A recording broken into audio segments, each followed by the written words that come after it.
বঙাইগাঁও মানে আপোনাৰ নগাঁও জিলাৰ ৰূপহীহাটত আজি ধুবুৰীৰ MP ৰকিবুল হুছেইন ডাঙৰীয়া আৰু তেখেতৰ পুত্ৰ একেলগে কোনোবা এখন মিটিঙত যোৱা বুলি ওলাইছে এটা নিউজ। যাই থাকোঁতে তাত মানে আক্ৰমণ কৰিছে দিন দুপৰীয়া।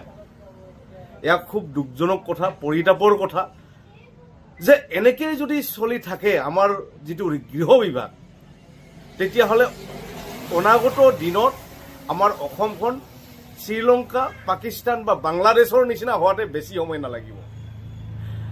এতিয়া দেখিছোঁ যে মুখ্যমন্ত্ৰী ডাঙৰীয়াই কৈছে যে কলা কাপোৰ তেখেতৰ নিজৰ সমষ্টিত, গতিকে কলা কাপোৰ লৈ মাৰিব, এই টাইপত কিছুমান মানে ঠাট্টাসুলভ বক্তব্য দেখিছোঁ।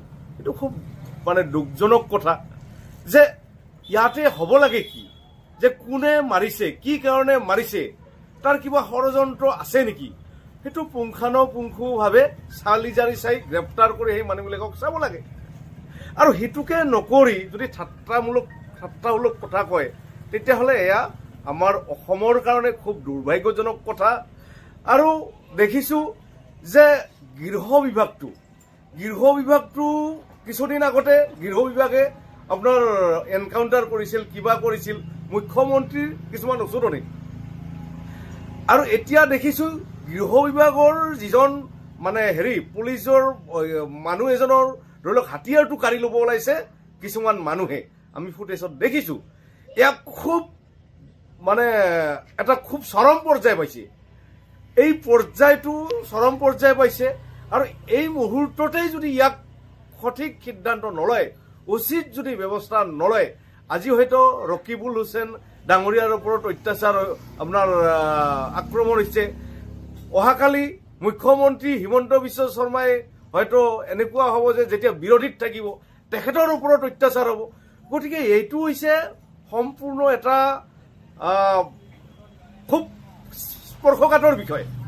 আজি হয়তো বিৰোধীত থকাৰ কাৰণে মাৰিব পাৰিছে, দুদিন পিছত বেলেগে বিৰোধীত যাব, সেইজনকো আক্ৰমণ কৰিব।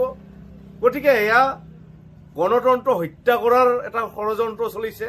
এয়া সম্পূৰ্ণ গৃহ বিভাগ চৰম পৰ্যায়, মানে গৃহ বিভাগ চৰম ব্যৰ্থতাৰ এটা পৰ্যায় পাইছে।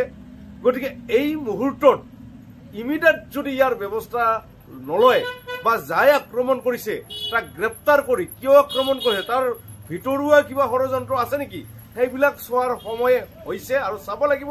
আৰু সেইটোকে নকৰি যদি নহয় যে ৰকিবুল হুছেইনক মাৰিছে যে আমি হাঁহিছোঁ, তেতিয়াহ'লে এই ব্যৱস্থাটো এদিন তেওঁলোকৰ ওপৰত পৰিব যে আজি যিটো অৱস্থা হৈছে, ধৰি লওক ৰকিবুল হুছেইনক আক্ৰমণ কৰাৰ চেষ্টা কৰিছে, কিছুমানে হাঁহিছে, ঠিক একে অৱস্থা দুদিন পিছত তেওঁলোকৰো হ'ব যেতিয়া বিৰোধীত থাকিব।